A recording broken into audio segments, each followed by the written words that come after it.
Lake George Battlefield Moments, a production of Lake George Battlefield Park Alliance, preserving our area's incredible history. Here's the president of Lake George Battlefield Park Alliance, John DeNuzzo. Welcome to Lake George Battlefield Moments. Our guest is Sarah Olson, the teacher, librarian, and curriculum coordinator at Lake George Junior Senior High School. Welcome, Sarah. Thanks for having me. We'd like to talk in this show about history education at the elementary, secondary school levels up to 12th grade. Would you give us an overview of the history our kids are being taught and in what grades? So the way that history standards, social studies is kind of the overarching title now, and when we're looking at the standards, and they're really broken down into skills and content, and the skills often lead in what we focus on, but the content it goes kind of in bands. So the primary level, we start as close to self, so the little kids are really looking at community, their closest community. And then as they get older and developmentally ready to look kind of beyond themselves, it does go broader. And then once we get to the secondary level, we alternate from U.S. history, global history, U.S. history. So 7th and 8th grade, it's U.S. history. 9th and 10th grade is global studies, and then 11th and 12th grade come back to a kind of deeper dive into U.S. history and then government and economics. Okay. That seems to make sense. That makes sense to you as a professional educator? Yes. Yeah. I mean, so as when you're thinking developmentally for especially younger students, kind of when they're ready to look further beyond and understand those broader concepts.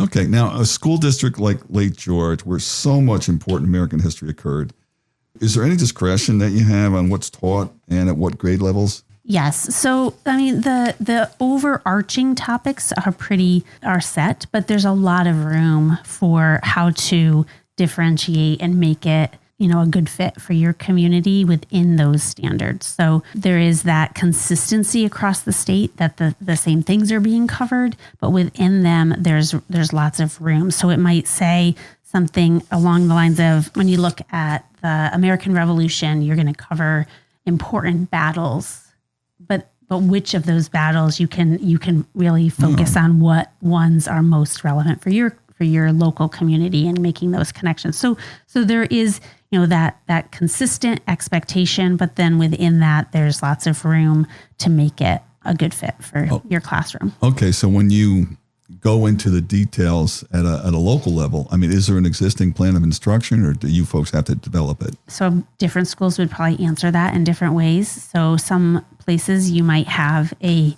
purchased kind of program that you're using that is, might be a traditional textbook and you're following through. We at Lake George, for the most part, it's locally developed. So pulling from multiple resources, but developing it locally. Now, are there opportunities for school-sponsored history awareness outside the classroom, like field trips to historic sites or expert presentations? Absolutely. So a couple that I think of right off the top of my head, our 7th grade class always, and they are studying U.S. history the first half. I mean, as far as you can cut it in half. So they study typically up through the Civil War. So they visit the Fort William Henry every year, and they go on the floating classroom and make a lot of connections to the role the lake played, both science and historically. So that's a field trip that is with both content areas. So that's at the 7th grade. At the seniors, that just recently they had the Warren County Board of Elections come in and talk about getting registered to vote and what it means to be a part of jury duty, and talking about some of those civic roles that connect for and are very relevant to our seniors who are turning 18. Now, you're a product of the Lake George school system, correct? I am. Okay. Do you think today's students are any better or less attuned to history than when you and I were their age? And I say that you and I were their age at different phases. You're not anywhere near my age. But what do you think in general? I mean, compared with past generations? I think that the world that they live in is very different. And particularly when we think about information, and they live in a information saturated environment. And so I think it looks different, what their relationship to history and and just like facts in general. They know that they have facts at their fingertips all the time, but what to do with that information is always relevant and a skill that they need. And I will say that one thing that I see in our students is they recognize their need for skills to be able to recognize information purpose. Like, what is the purpose of this information and what am I meant to do with it? And that covers everything from history to current events, and they're kind of wrestling with what is truth, what is fact, what is fiction. So I think that spills over into their historical knowledge, and their connection to history really ties into their connection to information. So, thinking about recall of facts, that's a harder sell for them. They know the facts are at their fingertips, but they know that they need to know what to do with it and how to interpret it. So I think that's where there's kind of maybe a shift in what is the focus in that way. Now that's impressive. And you said on the last program, I think there was an interest, at least on the part of some, in discerning and what's truth and what's fabrication. And a question put to Rick Atkinson when he was local about conspiracy theories and things like that. So is there, it's hard to generalize, I know, but is there that sense of trying to discern truth from fabrication more so than, say, my generation and your generation, we're wild with conspiracy theories. Are they doing better now, the kids who've grown up with this technology? It's a good question. I mean, I think that so are they doing better? I think that it's harder for them than it was for us. I think that there's, it comes at them from every direction. So I think yes and no. I think that they're maybe more aware that it's an issue, whether they are discerning or not. I think, it depends on the kid and the topic, but that is something that I spend a lot of my time on. We do a lot with media literacy, both Bridget Crossman, the elementary teacher librarian, and myself.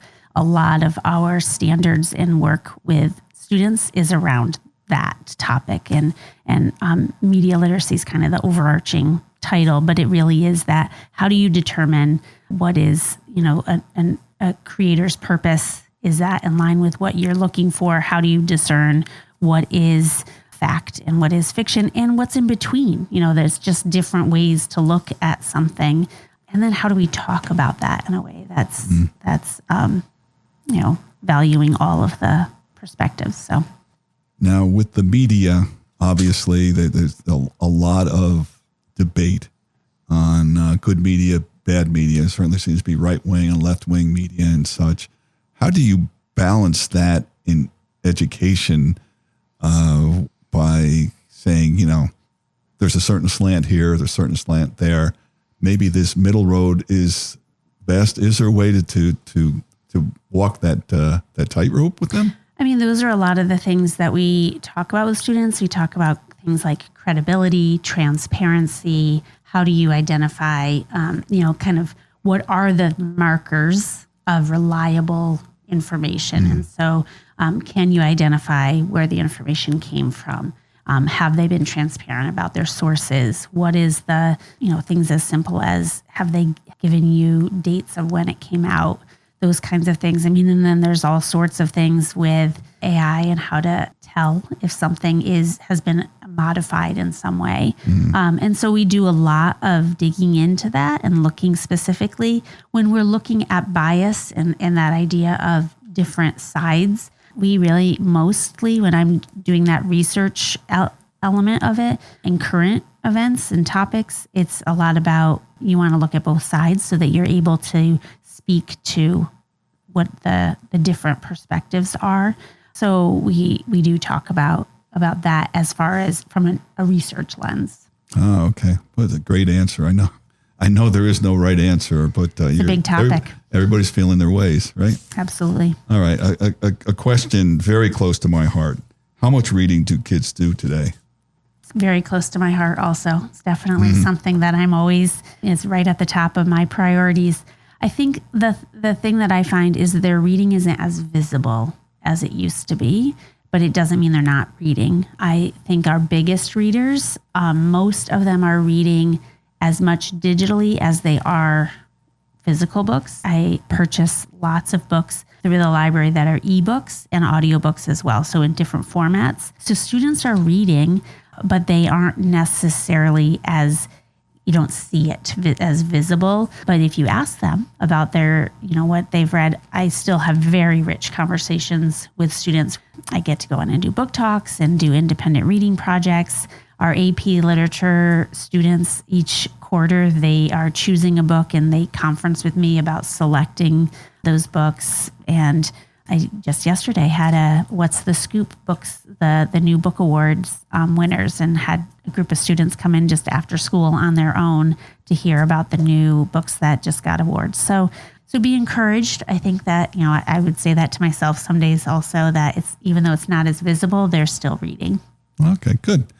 That is a little bit of good news. And the attention span, do you think, shorter than it used to be with all those distractions? Or I think that's true of all of us. I know a really great book on that topic. If I can promote a book, Stolen Focus is all about that. And just overall in our world, there is our focus is a commodity that's kind of for sale. And so there is a pull. And I think that is something that our students struggle with as much as we do as adults as well. So that is a topic. But I think also there's a lot of really great books for young adults, very rich time in publishing. So there's a lot that holds their attention. Good. So. Okay. Well, we have a reading assignment, folks, for you listening. The book is what? The title is Stolen Focus. And of course, right now, off the top of my head, because I didn't have it in my notes, I don't remember the author, but it's a good one. We can Google it. All right. Yeah. So you can find it. Thank you. Sarah Olson, we appreciate you taking us inside the education system with regard to history education. We really appreciate it and very illuminating. Thank you. Thanks for having me. Okay. Our website is lakegeorgebattlefield.org. We thank you for being a part of our history. Lake George Battlefield Moments, a production of Lake George Battlefield Park Alliance, preserving our area's incredible history. For more information or to check out the latest podcast, go to lakegeorgebattlefield.org and listen live on Saturday mornings to Lake George Battlefield Moments on 93.5 Lake FM.